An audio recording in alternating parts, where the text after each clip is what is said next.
दोस्तों नमस्कार, good evening, शुभ संध्या। Study 91 में आप सभी लोगों का स्वागत है। दोस्तों हम लोग संस्कृत का रामबाण सीटेट और सुपरटेट के लिए क्विज श्रृंखला कर रहे हैं। आइए दोस्तों देखते हैं क्विज श्रृंखला का पहला प्रश्न। सभी दोस्तों को गुड इवनिंग, शुभ संध्या। आइए दोस्तों देखते हैं श्रृंखला का पहला प्रश्न। दोस्तों स्टडी 91 में पेट, सुपरटेट, हिंदी का इंडिविजुअल तथा यूपी पुलिस कांस्टेबल का बैच दोस्तों मिनिमम प्राइस में आपको दिया जा रहा है। अगर आप दोस्तों पेट का या सुपरटेट का या हिंदी इंडिविजुअल का या यूपी पुलिस कांस्टेबल का बैच लेना चाहते हैं तो आप ले सकते हैं। और इसके लिए दोस्तों स्टडी 91 ऐप आप डाउनलोड करके सीधे परचेज कर सकते हैं। अगर कोई दिक्कत आती है, समस्या आती है तो दिए गए नंबरों पर संपर्क करके आप बैच को ले सकते हैं। आइए दोस्तों देखते हैं अगला। दोस्तों क्विज का पहला प्रश्न है नीलोत्पलम में कौन सा समास है। प्रश्न है नीलोत्पलम में कौन सा समास है। द्विगु समास, द्वंद्व समास, बहुव्रीहि समास, कर्मधारय समास। कौन सा विकल्प सही होगा दोस्तों नीलोत्पलम में? तो नीलोत्पलम में दोस्तों कर्मधारय समास होगा। कौन सा समास होगा? तो कर्मधारय समास होगा। क्यों होगा दोस्तों? अगर इसका हम विग्रह देख लें, नीलोत्पलम का विग्रह दोस्तों अगर हम देख लें तो नीलोत्पलम का विग्रह होगा नीलम। विग्रह अगर देखें, विग्रह क्या होता है दोस्तों नीलोत्पलम का? तो विग्रह होगा नीलम च तत अंबरम क्षम्यतां दोस्तों, नीलम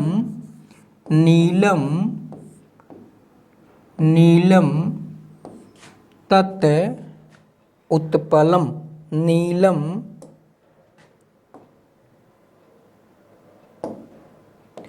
च तत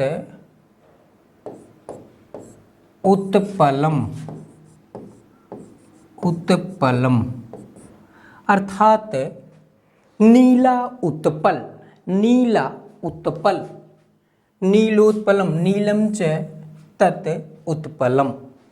वह उत्पल, तत् उत्पलम, वह उत्पलम जो नीला हो। नीलम च तत् उत्पलम या नीलम उत्पलम, नीलम च तत् उत्पलम।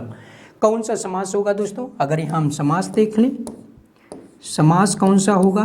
तो समास होगा दोस्तों कर्मधारय समास। कौन सा समास होगा? कर्मधारय समास होगा। कर्मधारय समास। कर्मधारय समास कहते किसे हैं दोस्तों? तो विशेषण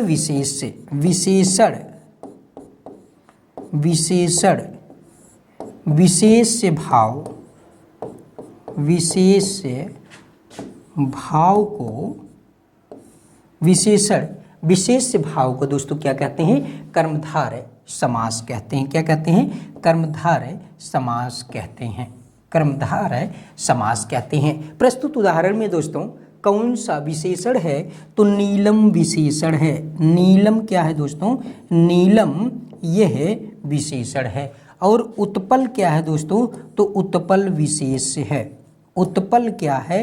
तो उत्पलम ये विशेष शब्द है। इसी उत्पल की विशेषता बता रहा है, उसी उत्पल की विशेषता बता रहा है कि वह कैसा है? तो नीला है। इस तरह से नीला विशेषण हुआ, उत्पल विशेष से हुआ।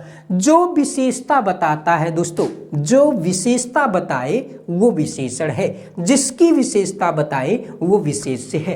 एक लाइन में अगर हम कहें तो हम कहते हैं विशेषण वह होता है, विशेषण किसे कहते हैं? जो विशेषता बतलाए, जो विशेषता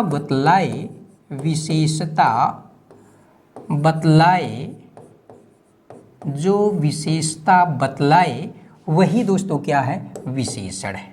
वही क्या है? विशेषण है। और जिसकी विशेषता बतलाए, जिसकी विशेषता बतलाए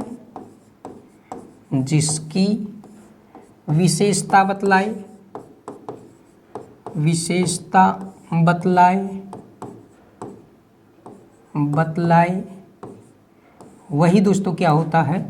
विशेष से होता है। विशेष से वही क्या होता है?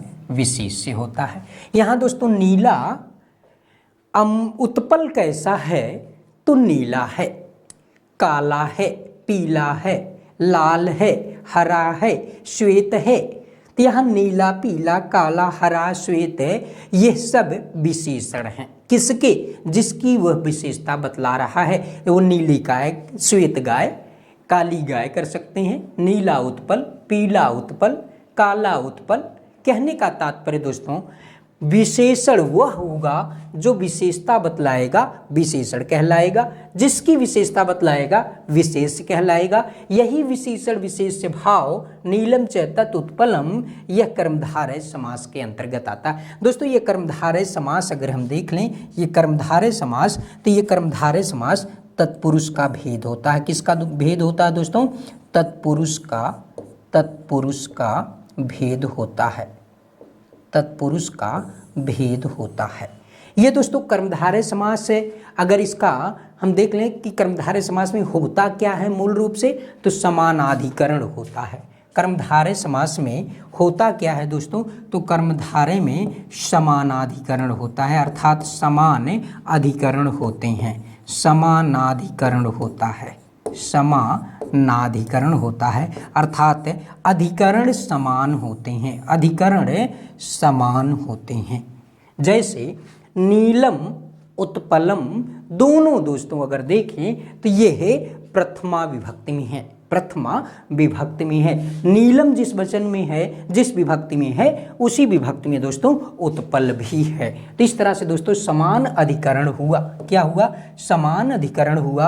और इसी समान अधिकरण को कर्मधारय कहा गया। यही कर्मधारय दोस्तों तत्पुरुष का भेद होता है, तत्पुरुष समास का भेद होता है। तो इस तरह से दोस्तों नीलोत्पलम में कौन सा समास होगा? नीलोत्पलम में कर्मधारय समास होगा। डी विकल्प सही उत्तर है। अगला प्रश्न दोस्तों देख लेते हैं, और दोस्तों का जवाब भी, सभी दोस्तों का जवाब प्राय सही आ रहा है। नीलोत्पलम कर्मधारय समास, कर्मधारय समास। अगला प्रश्न दोस्तों देख लेते हैं। दास्यति क्रियापद में लकार है, लट लकार, लोट लकार, लिट लकार, विधिलिंग। दास्यत में दोस्तों कौन सा लकार होगा? तो लिट लकार होगा। लट लकार को क्या कहते हैं? तो वर्तमान काल कहते हैं, वर्तमान काल कहते हैं। लट लकार को वर्तमान काल कहते हैं। लोट लकार को दोस्तों आज्ञार्थक कहते हैं। क्या कहते हैं? आज्ञार्थक कहते हैं, आज्ञार्थक कहते हैं। लिट लकार को क्या कहते हैं? तो भविष्यत काल कहते हैं, भविष्यत काल कहते हैं, भविष्यत काल। और विधिलिंग को क्या कहते हैं दोस्तों? तो विधिलिंग को चाहिए अर्थ में प्रयुक्त किया जाता है, चाहिए अर्थ में या योग्य अर्थ में, या योग्य अर्थ में, चाहिए या योग्य अर्थ में।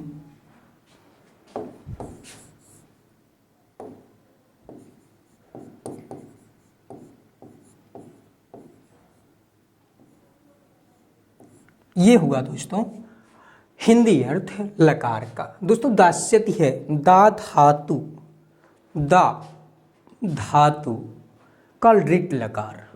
किस धातु का दोस्तों? दा धातु। यहाँ लिख लेते हैं भविष्यत काल लिट लकार, यहाँ लिख लेते हैं दा धातु, दा धातु लिट लकार, लिट लकार। और दा धातु लिट लकार का रूप चलेगा दोस्तों दास्यति, दास्यतः, दास्यन्ति, दास्यसि, दास्यथः, दास्यथे, दास्यामि, दास्यावः, दास्यामः रूप चलता है। तो दास्यति रूप दोस्तों लिट लकार अगर देखें तो प्रथम पुरुष एक वचन, लिट लकार प्रथम पुरुष एक वचन। लिट लकार, लिट लकार प्रथम पुरुष एक वचन, एक वचन का है दोस्तों। कौन? दास्यति। आइए दोस्तों यहाँ लिख नहीं रहे हैं क्योंकि काफ़ी खिंच जाता है वीडियो, तो इस दृष्टि से दोस्तों, और फिर काफ़ी दोस्तों को तैयार भी है, जवाब भी अच्छा आ रहा है, इसलिए इसको आगे बढ़ा रहे हैं।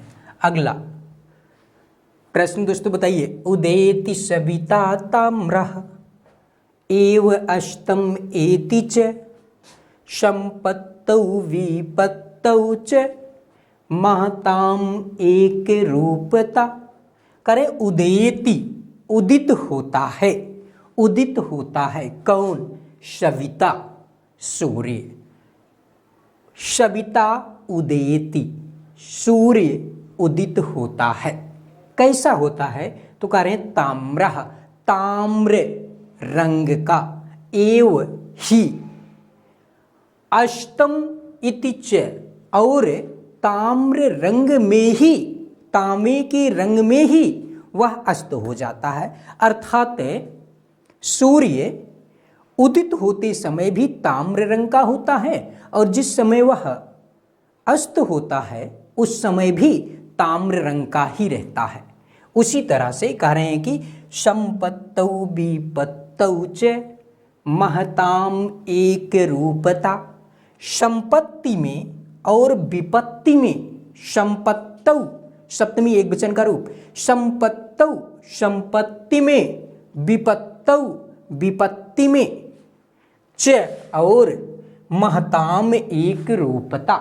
जो दृढ़ हैं, जो साधुजन हैं, अच्छे लोग हैं, वह संपत्ति और विपत्ति में भी एक समान होते हैं। कैसे? जैसे सूर्य उदित होते समय भी ताम्र रंग का होता है और अस्त होते समय भी ताम्र रंग का होता है। यानी कि जिस समय उसका उदय हो रहा है उस समय भी, जिस समय वो अस्त हो रहा है उस समय भी एक ही रूप ताम्र रूप को प्राप्त होता है। उसी तरह से जो महान व्यक्ति हैं, साधु जन हैं, अच्छे लोग हैं, विद्वत जन हैं, दृढ़ व्यक्ति हैं, वह संपत्ति और विपत्ति, या कहें कि दोनों स्थितियों में, दोनों परिस्थितियों में एक रूपताम, एक रूपता को प्राप्त होते हैं, अर्थात दृढ़ बने रहते हैं। सविता कीदृशः उदेति, सूर्य किस प्रकार उदित होता है?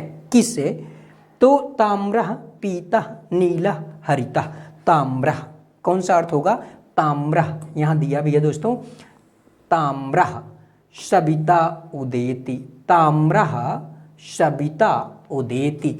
एव ताम्रः एव अर्थात ताम्र रंग में ही, लालिमा के उस तांबे के रंग में ही सूर्य उदित होता है। अष्टम इति च, और उसी रंग में अस्त हो जाता है। उसी तरह से जो साधुजन हैं, संपत्ति और विपत्ति दोनों में एक रूपता को प्राप्त होते हैं। ताम्रा विकल्प ए सही उत्तर होगा। प्रश्न संख्या 3 का विकल्प ए सही उत्तर होगा। ए सही उत्तर है। आइए अगला प्रश्न देखते हैं दोस्तों। पितृस्वसा का अर्थ क्या होता है? पितृस्वसा का अर्थ क्या होता है? दोस्तों अगर हम देखें पितृस्वसा, क्या देखते हैं? पितृस्वसा, पितृस्वसा। तो पितृ का अर्थ हुआ दोस्तों पिता, पितृ का अर्थ क्या हुआ? पिता। स्वसा का अर्थ क्या हुआ? बहन। क्या हुआ? वाहन। स्वसा का अर्थ हुआ बहन, यानी कि पिता की बहन। पिता की बहन को क्या कहते हैं दोस्तों? तो बुआ कहते हैं। क्या कहते हैं? बुआ कहते हैं। पिता की बहन को क्या कहते हैं? तो पिता की बहन को बुआ कहेंगे। ये देखिए विकल्प ए सही उत्तर है, बुआ या बुआ। बुआ भी कह सकते हैं दोस्तों, विकल्प दिया गया है, बुआ ही लिख लेते हैं, बुआ, बुआ कहते हैं दोस्तों। अगर यहीं हम कर लें जैसे पितृस्वसा यानी कि पिता की बहन बुआ कहलाई, अगर यहीं हम लिख लें मातृस्वसा, मातृस्वसा,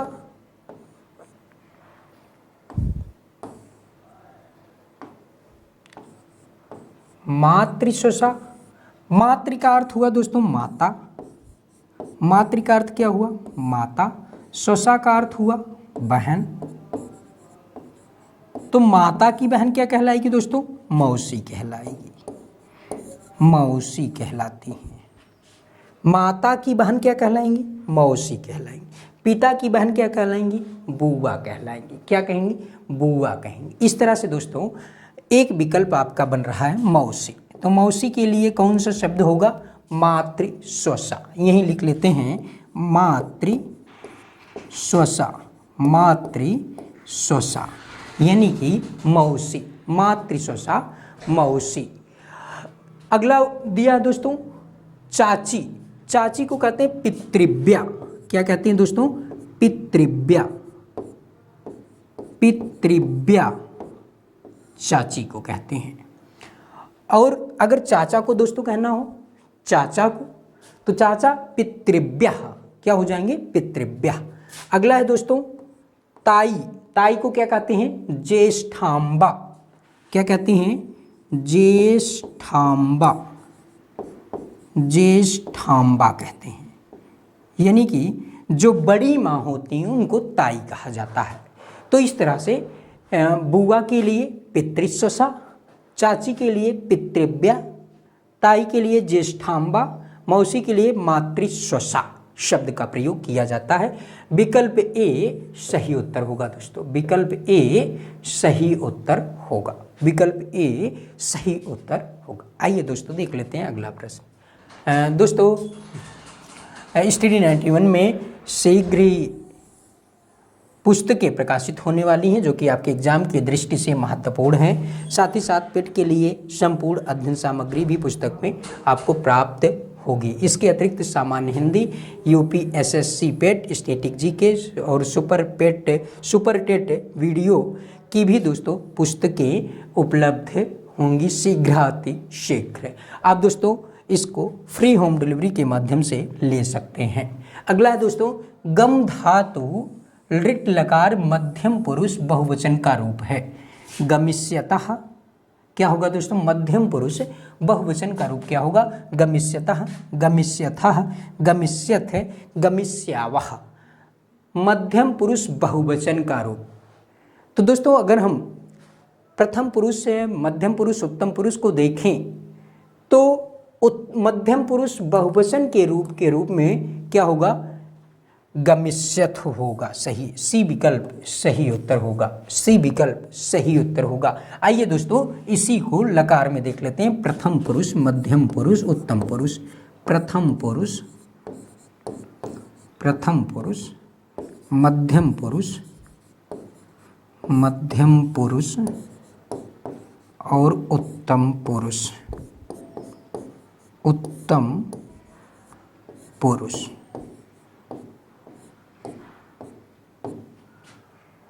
एक वचन, एक वचन, द्विवचन, द्विवचन और बहुवचन,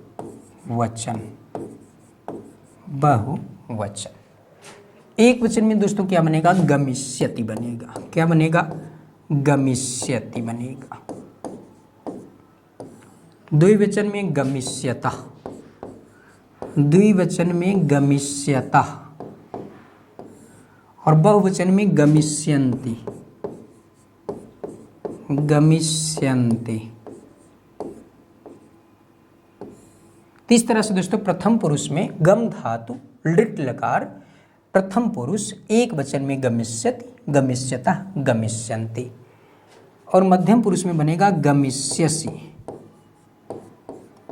गमिष्यसि, गमिष्यथः,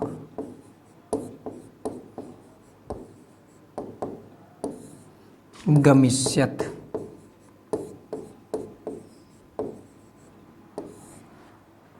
उत्तम पुरुष में बनेगा गमिष्यामि, गमिष्यामि, गमिष्यावः,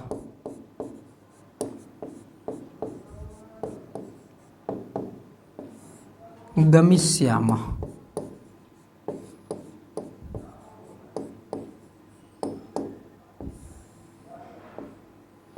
ये हुआ दोस्तों रूप लिट लकार के रूप, लिट लकार के रूप प्रथम पुरुष, मध्यम पुरुष और उत्तम पुरुष में। प्रथम पुरुष, मध्यम पुरुष और उत्तम पुरुष में एक वचन, द्विवचन और बहुवचन के रूप, एक वचन, द्विवचन और बहुवचन के रूप।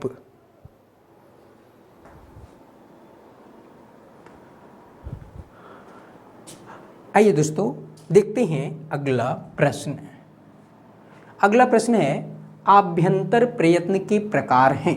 आभ्यंतर प्रयत्न के प्रकार हैं तो आभ्यंतर प्रयत्न के 5 प्रकार हैं। कितने प्रकार हैं दोस्तों?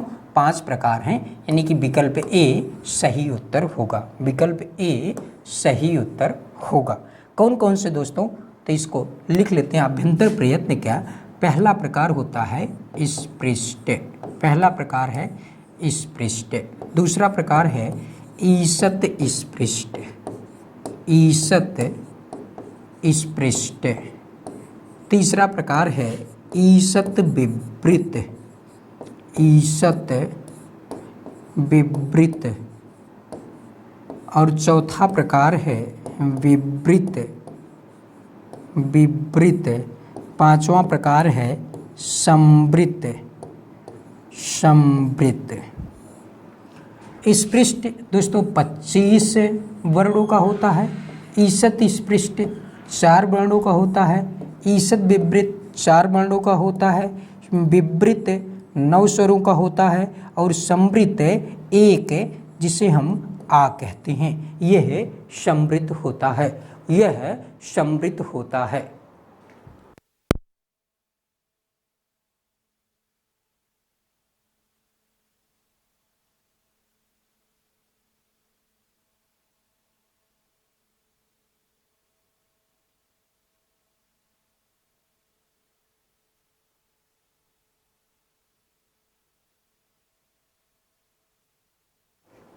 इस तरह से दोस्तों हम लोगों ने देखा प्रश्न संख्या 6 का विकल्प ए सही उत्तर होगा। 5 प्रकार का। 5 प्रकार का। अगर दोस्तों यहीं हम बाह्य प्रयत्न की चर्चा कर लें दोस्तों, तो बाह्य प्रयत्न के 11 भेद होते हैं। कौन कौन से? संवार, नाद, घोष, विवार, श्वास, अघोष, अल्पप्राण, महाप्राण, उदात्त, अनुदात्त, स्वरित। इस तरह से 5 प्रकारों को हम लोगों ने दोस्तों देखा। आइए दोस्तों देख लेते हैं अंतस्थ वर्ण कौन से हैं। श, श, श, हा, अड़ प्लस आ, ई, उ, यड़, या, वा, राला, विसर्ग तथा अनुनासिक। अंतस्थ वर्ण कौन से हैं दोस्तों? तो अंतस्थ वर्ण हैं या, वा, राला, यानी कि यड़ प्रत्याहार में आने वाले वर्ण यड़ो अंतस्थाः। यड़ प्रत्याहार में आने वाला वर्ण अंतस्थ व्यंजन कहलाता है। अंतस्थ व्यंजन कहलाता है, यानी कि विकल्प सी सही होगा। अंतस्थ व्यंजन की संख्या कितनी होती है दोस्तों? अंतस्थ व्यंजनों की संख्या 4 होती है। अंतस्थ व्यंजनों की संख्या कितनी होती है? 4 होती है। इस अंतस्थ व्यंजन को किस सूत्र में रखा गया है? तो माहेश्वर सूत्र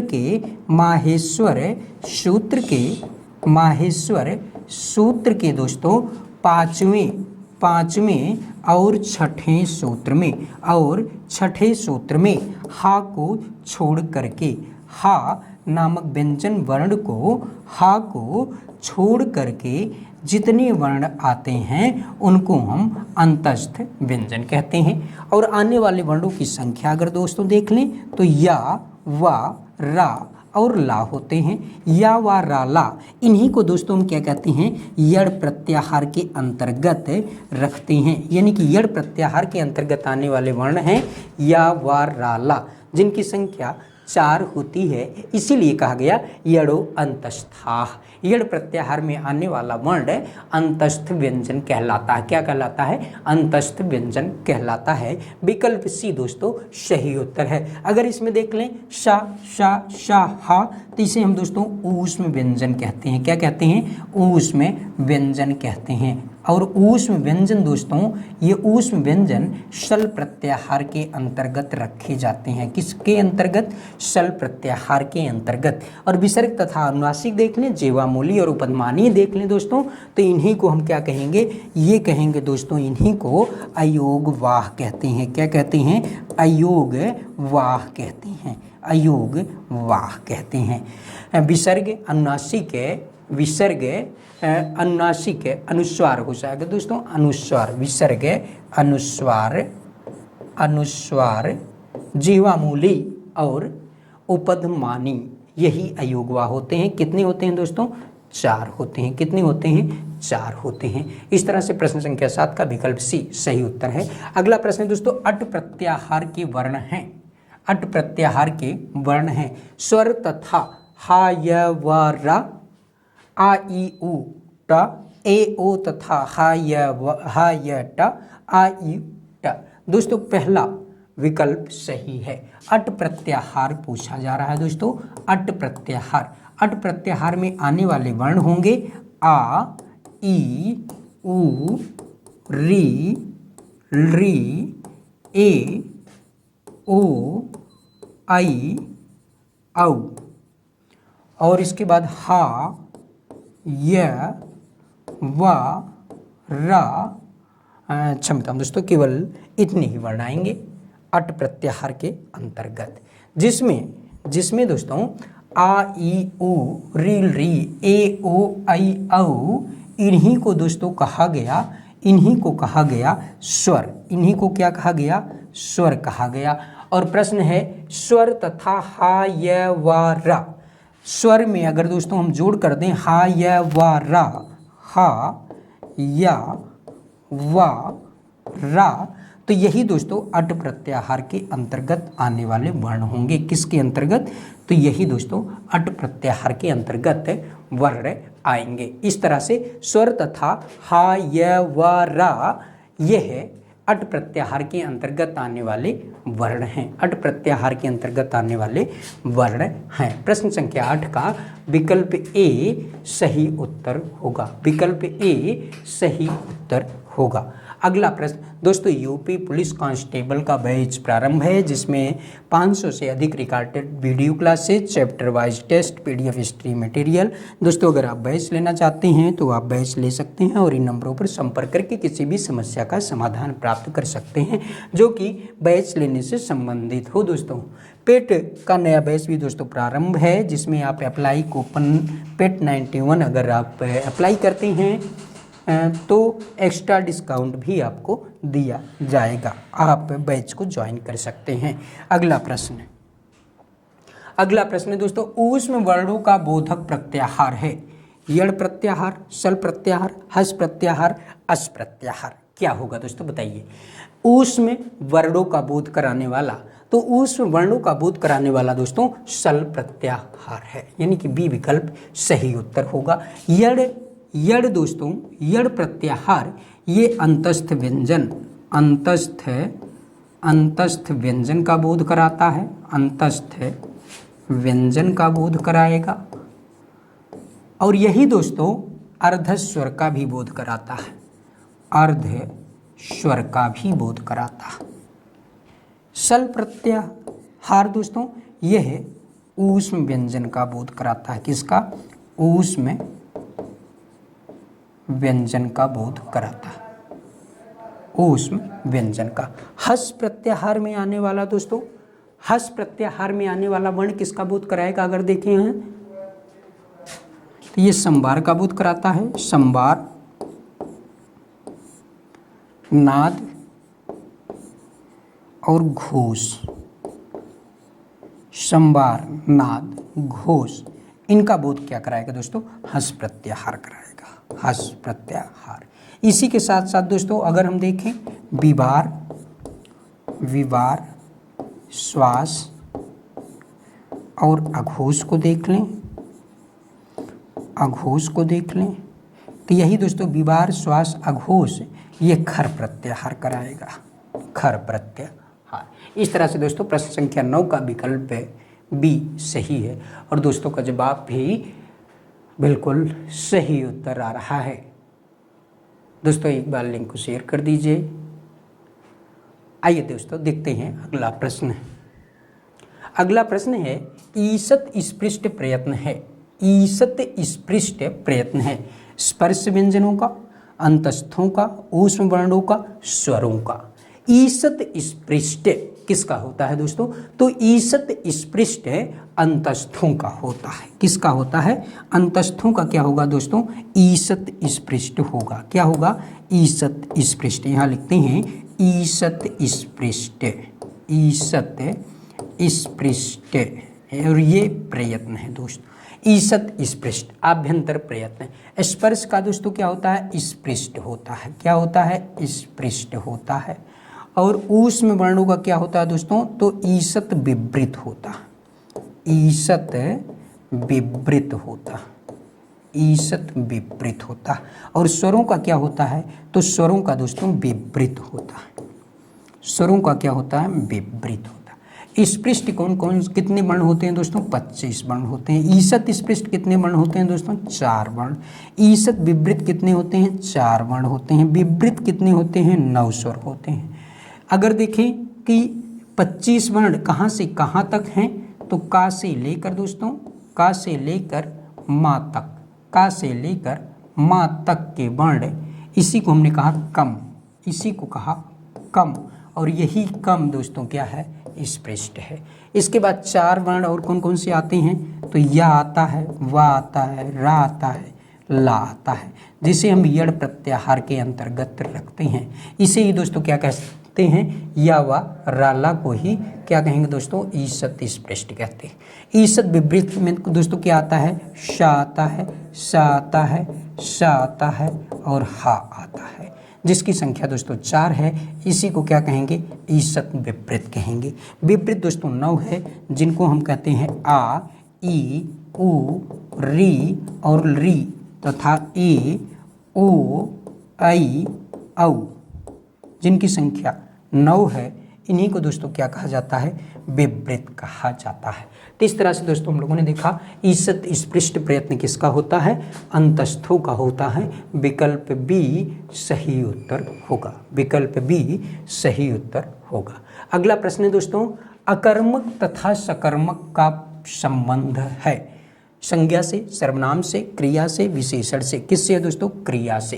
क्रिया दोस्तों अकर्मक होती है, सकर्मक होती है। यानी कि सकर्मक वह होती है जो अपने साथ कर्म को रखती है, अकर्मक वह होती है जिसमें कर्म का अभाव होता है। सकर्मक से तात्पर्य हुआ, तो अकर्मक से तात्पर्य हुआ दोस्तों कर्म का अभाव, कर्म का अभाव। अकर्मक का अर्थ हुआ कर्म का अभाव, और सकर्मक का अर्थ हुआ दोस्तों कर्म का, कर्म के साथ, कर्म के साथ, या कर्म का भाव, कर्म का भाव सकर्मक होता। किससे होगा दोस्तों, क्रिया से होगा। यानी कि सी विकल्प सही उत्तर होगा, सी विकल्प सही उत्तर होगा, सी विकल्प बिल्कुल सही उत्तर होगा। आइए दोस्तों देख लेते हैं अगला प्रश्न। अगला प्रश्न है, कौन से स्वर ह्रस्व नहीं होते, ह्रस्व नहीं होते। ई, उ, री, री, री, री, ए, ओ, आई, औ, अम और आह। तो दोस्तों ए, ओ, आई, औ ये ह्रस्व नहीं होते। कौन होते हैं दोस्तों, ए, ओ, आई, औ, ए, ओ, आई, औ, इनकी संख्या दोस्तों कितनी है, 4 है। इन्हीं को किस प्रत्याहार में रखा गया, इन्हीं को किस प्रत्याहार में, यहां लिख लेते हैं ह्रस्व नहीं होते, ह्रस्व नहीं होते, नहीं होते। इनकी संख्या कितनी है, 4 है। इनको किस प्रत्याहार में रखा गया, एच प्रत्याहार में। इन्हीं को क्या कहा जाता है दोस्तों, तो इन्हीं को हम कहते हैं संयुक्त स्वर। इन्हीं को क्या कहते हैं, संयुक्त स्वर कहते हैं, संयुक्त स्वर। इसके अतिरिक्त और क्या कहते हैं इन्हें, तो इन्हीं को संध्याक्षर कहते हैं। क्या कहते हैं, इन्हीं को संध्याक्षर कहते हैं। और क्या कहते हैं, तो इन्हीं को मिश्रित स्वर कहते हैं। और क्या कहते हैं इन्हीं को, तो इन्हीं को मिश्रित स्वर कहते हैं। इसके अतिरिक्त ए, ओ, आई, औ को और भी देखिए तो ए, ओ, आई, औ के कितने भेद होते हैं दोस्तों, तो 12 भेद होते हैं। 12 भेद प्रत्येक के, 12 भेद प्रत्येक के, प्रत्येक के, 12 भेद प्रत्येक के। और इन्हीं से दोस्तों अगर देखें तो अयादि संधि का निर्माण होता है। किसका, अयादि संधि, अयादि संधि। ए ओ आई औ के स्थान पर ही दोस्तों आई औ आय आओ होता है। किसके स्थान पर? ए ओ आई औ के स्थान पर, के स्थान पर, स्थान पर अयाद संधि बनता है। इस तरह से दोस्तों हम लोगों ने देखा महत्वपूर्ण तथ्यों को जो कि ए ओ आई औ से संबंधित है, जो ह्रस्व नहीं होते, यानी कि विकल्प सी सही उत्तर होगा। अगला प्रश्न दोस्तों देख लेते हैं। दोस्तों यूपीएसएसएससी पेट का नया बैच प्रारंभ है, जिसे आप ज्वाइन कर सकते हैं। दोस्तों पेट 91 अगर आप अप्लाई करते हैं तो आपको एक्स्ट्रा डिस्काउंट भी मिलेगा। साथ ही साथ है सुपर टेट का बैच भी प्रारंभ है, जिसमें video classes, chapter wise test और पीडीएफ स्टडी मटेरियल। दोस्तों अगर आप बैच को लेना चाहते हैं तो आप ले सकते हैं। अगला प्रश्न है, संस्कृत व्याकरण में कितने कारक हैं? 5, 6, 7, 8। कितने कारक हैं दोस्तों? 6 कारक हैं, यानी कि बी विकल्प सही उत्तर होगा। कहा गया दोस्तों कर्ता कर्म च करणम संप्रदानम तथैव च अपादानाधिकरणे इत्याहुः कारकाणि षट्। क्या कहा जाता है दोस्तों? कारकाणि, कारकाणि षट् ते, कारकाणि षट् ते। कारक कितने होते हैं दोस्तों? 6 होते हैं। कारक कितने होते हैं? कारक कितने होते हैं? तो कारक 6 होते हैं। कारक 6 होते हैं। पहला अगर देख लें दोस्तों, पहला कर्ता कारक, पहला कर्ता कारक, दूसरा कर्म कारक, कर्म कारक, तीसरा करण कारक, करण कारक, चौथा संप्रदान कारक, संप्रदान कारक, पांचवा अपादान कारक और छठा अधिकरण, अधिकरण कारक।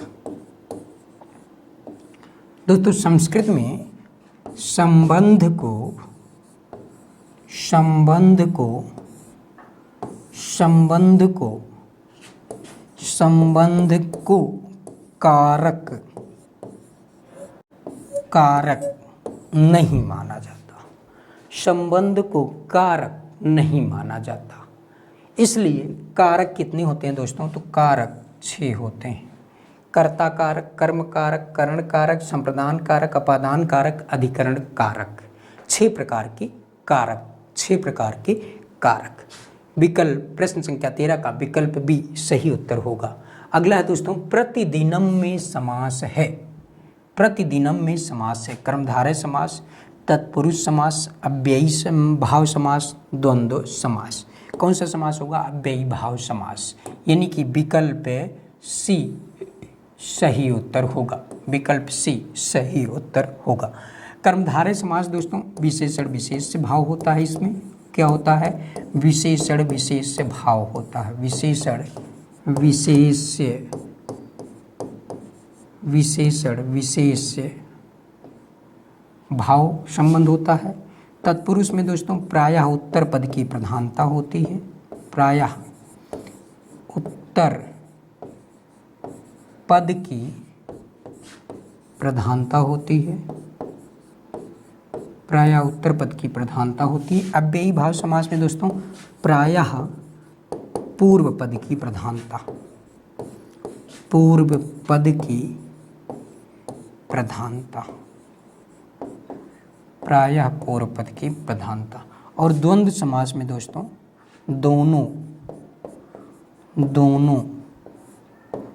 पदों की प्रधानता, दोनों पदों की प्रधानता, प्रधानता। ये हुआ दोस्तों प्रतिदिनम में। अगर प्रतिदिनम में हम विग्रह करें तो होगा दिनम दिनम दिनम प्रति, दिनम दिनम प्रति प्रतिदिनम, दिनम दिनम प्रति प्रतिदिनम। दोस्तों अगर अव्ययीभाव समास का सूत्र देख लें तो अव्ययम विभक्ति समीप समृद्धि विद्यर्था भावात्या संप्रत शब्द प्रादुर्भाव पश्चात यथान पूर्व योग पद सादृश्य संपत्ति साकल्यांत वचनीसु, ये अव्ययीभाव समास करने वाला सूत्र है जो कि विभिन्न अर्थों में प्रयुक्त होता है। तो प्रश्न संख्या 14 का सी विकल्प सही उत्तर होगा। अगला प्रश्न है दोस्तों, तट शब्द में गीप प्रत्यय कर लगने पर रूप होगा। तटा, तटी, तटनी, तटंगी, क्या होगा दोस्तों? तटी होगा। गीप प्रत्यय का प्रयोग करेंगे, तटी प्रत्यय तटी होगा। क्या बनेगा दोस्तों? तटी। दोस्तों अगर हम तट शब्द का पुल्लिंग, तट शब्द का पुल्लिंग, स्त्रीलिंग और नपुंसक लिंग रूप देख लें, पुल्लिंग, पुल्लिंग,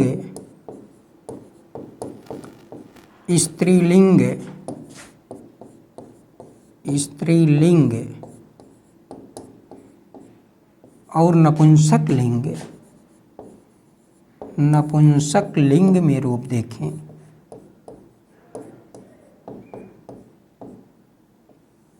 तो दोस्तों पुल्लिंग में बनेगा तटः। क्या बनेगा? तटः बनेगा। स्त्रीलिंग में क्या बनेगा? तो स्त्रीलिंग में तटी बनेगा। और नपुंसक लिंग में क्या बनेगा? तो नपुंसक लिंग में तटम बनेगा।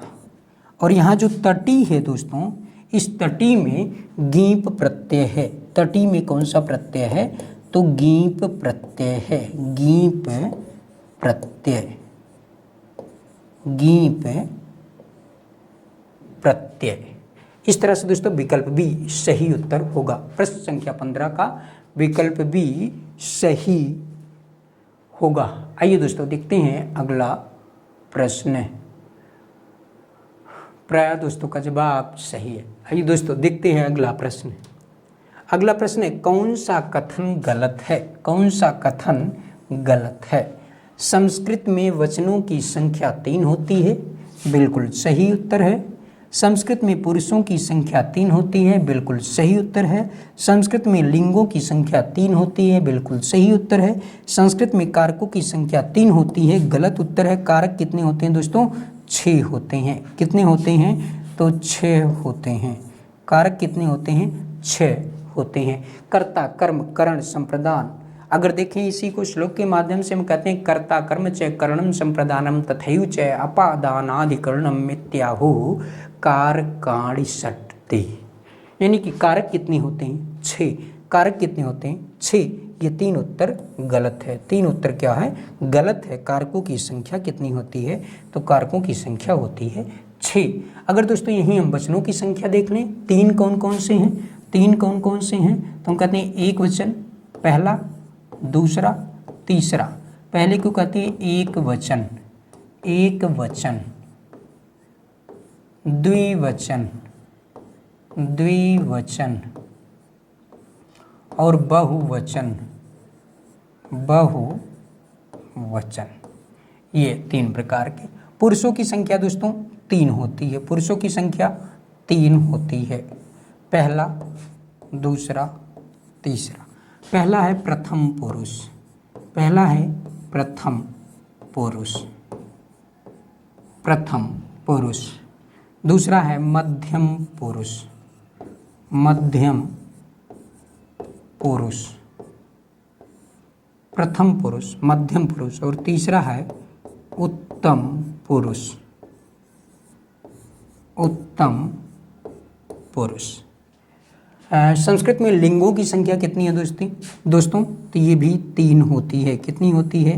ये भी दोस्तों 3 होती है। पहला अगर देख लें लिंग में पुल्लिंग, पहला है पुल्लिंग, दूसरा है स्त्रीलिंग, दूसरा है स्त्रीलिंग,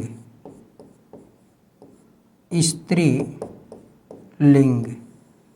और तीसरा है दोस्तों नपुंसक लिंग, तीसरा है नपुंसक लिंग, नपुंसक लिंग। और यहाँ दोस्तों कर्ता, कर्म, करण, संप्रदान, अपादान, अधिकरण 6 प्रकार के कारक। इस तरह से दोस्तों हम लोगों ने देखा कौन सा विकल्प सही गलत है दोस्तों, तो डी विकल्प है गलत उत्तर होगा। डी विकल्प है गलत उत्तर होगा।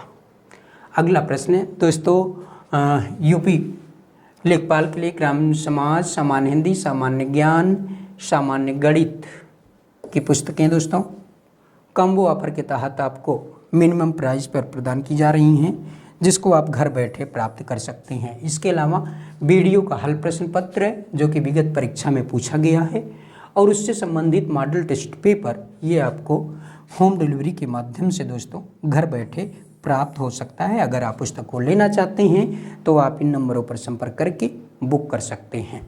आइए दोस्तों देखते हैं अगला प्रश्न है। अगला प्रश्न है शुद्ध वाक्य का चयन कीजिए। युवाम आगच्छथ भवान तत्र गच्छन्ति वयम पश्यन्ति आसनम अधितिष्ठति। आइए देखते हैं दोस्तों, यहाँ कर्ता मध्यम पुरुष द्विवचन का है। युवाम कर्ता मध्यम पुरुष द्विवचन का है, और क्रिया अगर देखें दोस्तों तो आगच्छसि, आगच्छथः, आगच्छत, यानी कि मध्यम पुरुष बहुवचन की क्रिया है, इसीलिए पहला विकल्प गलत होगा। हमने कहा कर्ता मध्यम पुरुष द्विवचन का है और क्रिया मध्यम पुरुष बहुवचन की है, इसीलिए यह वाक्य गलत होगा। अगला है भवान तत्र गच्छन्ति। यहाँ भवान दोस्तों प्रथम पुरुष का है और गच्छन्ति यह प्रथम पुरुष, भवान प्रथम पुरुष एक वचन का करता है, गच्छन्ति प्रथम पुरुष बहुवचन की क्रिया है, इसीलिए दूसरा विकल्प गलत हो जाता है। वयम पश्यन्ति, यहाँ दोस्तों वयम उत्तम पुरुष बहुवचन का करता है और पश्यन्ति यह प्रथम पुरुष बहुवचन की क्रिया है, इसीलिए ये वाक्य गलत हो जाता है। और अगला है आसनम अधितिष्ठति। आसनम अधितिष्ठति, अधि सिंह अस्थासाम कर्म। दोस्तों अधि उपसर्ग पूर्वक सी अस्था और आस धातु से अगर कोई वाक्य बन रहा है दोस्तों तो उसमें द्वितीय विभक्ति होगी, आसनम अधितिष्ठति। बिल्कुल सही उत्तर होगा, बिल्कुल सही उत्तर होगा। इस तरह से डी विकल्प सही उत्तर है, और प्रायः दोस्तों का जवाब भी दोस्तों का डी विकल्प सही होगा। दोस्तों डी विकल्प बिल्कुल सही उत्तर होगा, डी विकल्प। अगला प्रश्न दोस्तों भविष्यानुमानम उपकौशल रूपेण संबद्धम अस्ति। भविष्य का अनुमान उपकौशल के रूप से संबद्ध है। टिप्पणी लेखनेन, पठनेन, प्रारूप निर्माणेन, सारांश करणेन। कौन सा विकल्प सही होगा दोस्तों? अगर हम देखें तो कौन सा विकल्प सही होगा? पठनेन, पठन से संबंधित है दोस्तों। क्या भविष्य का अनुमान आप कैसे पढ़ने से कर सकते हैं? तो इस तरह से बी विकल्प सही उत्तर होगा, बी विकल्प सही उत्तर होगा। अगला प्रश्न दोस्तों अधस्तनेषु किम भाषायाः अध्यापनस्य उद्देश्यम नास्ति। कह रहे हैं कि नीचे दिए गए विकल्पों में क्या भाषा के अध्यापन का उद्देश्य नहीं है? भाषा के अध्यापन का उद्देश्य नीचे दिए गए विकल्पों में से कौन सा नहीं है? विकल्प ए है श्रुतस्य अवबोधने दक्षता, अर्थात सुनने और अवबोधन में दक्षता, सुसंगत लेखनस्य विकासा, अच्छे लेखन का विकास, अर्थावबोध सहितम पठने क्षमता, अर्थात अर्थ को जानते हुए पढ़ने की क्षमता। और अगला है अभ्यास पूर्वम विचाराणाम अभिव्यक्ति। तो दोस्तों भाषा या अध्यापन का उद्देश्य अभ्यास पूर्वम विचाराणाम अभिव्यक्ति नहीं है, यानी कि डी विकल्प सही उत्तर होगा। डी विकल्प प्रश्न संख्या 19 का विकल्प डी सही उत्तर होगा। अगला प्रश्न दोस्तों देख लेते हैं। कुशलम पठनम नास्ति। कुशल पठन नहीं है क्या? कल्पनात्मक, प्रगतिशीलनम, सुचिंतनम, संरचनात्मक। तो दोस्तों कुशल पठन सुचिंतनम, चिंतन करना ये नहीं होता है, यानी कि सी विकल्प सही उत्तर होगा। सी विकल्प सही उत्तर है। दोस्तों हिंदी व्याकरण की इंडिविजुअल क्लास जो कि नितिन सर द्वारा ली जाती है दोस्तों, ये क्लास आपके किसी भी एग्जाम की दृष्टि से महत्वपूर्ण होता है, या कहें कि हिंदी व्याकरण का यह क्लास है जो सभी परीक्षाओं के लिए दोस्तों, जो हिंदी से संबंधित है सभी परीक्षाओं के लिए महत्वपूर्ण है, उसका नया बैच प्रारंभ है जो कि नितिन सर द्वारा खुद लिया जा रहा है। ऐसे में दोस्तों अगर आप हिंदी व्याकरण का बैच लेना चाहते हैं तो दिए गए नंबरों पर संपर्क करके बैच को ले सकते हैं। आइए दोस्तों देख लेते हैं अगला प्रश्न। दोस्तों नितिन सर द्वारा हैंड रिटन ई बुक्स है प्राचीन इतिहास, मध्यकालीन इतिहास, आधुनिक इतिहास, सामान्य हिंदी, भारत का भूगोल, भारतीय राज्य व्यवस्था, बायोलॉजी, केमिस्ट्री और फिजिक्स। दोस्तों अगर हैंड रिटन ई बुक के रूप में आप प्राप्त करना चाहते हैं, स्टडी 91 ऐप डाउनलोड करके दोस्तों आप इसको प्राप्त कर सकते हैं, या नंबरों पर संपर्क करके आप इस पुस्तक से संबंधित जानकारी ले सकते हैं, क्रय करने से संबंधित है। दोस्तों आज के लिए हम लोगों ने देखा महत्वपूर्ण प्रश्न श्रृंखला जो कि एग्जाम की दृष्टि से महत्वपूर्ण है, और ये प्रश्न दोस्तों कभी ना कभी पूछे गए हैं जिनकी विस्तृत व्याख्या हम लोगों ने किया, यानी कि एक एक प्रश्नों में दोस्तों 6-6, 7-7 प्रश्न बन रहे हैं इस दृष्टि से, क्योंकि ये पूछे गए हैं और इनसे संबंधित पुनः प्रश्न बना के पूछे जाने की संभावना रहती है। इसी दृष्टि से दोस्तों विस्तृत व्याख्या हम लोगों ने किया। आज के लिए दोस्तों बस इतना ही, मिलते हैं अगली कक्षा में सायंकाल 7 बजे। तब तक के लिए आप सभी दोस्तों को शुभ रात्रि।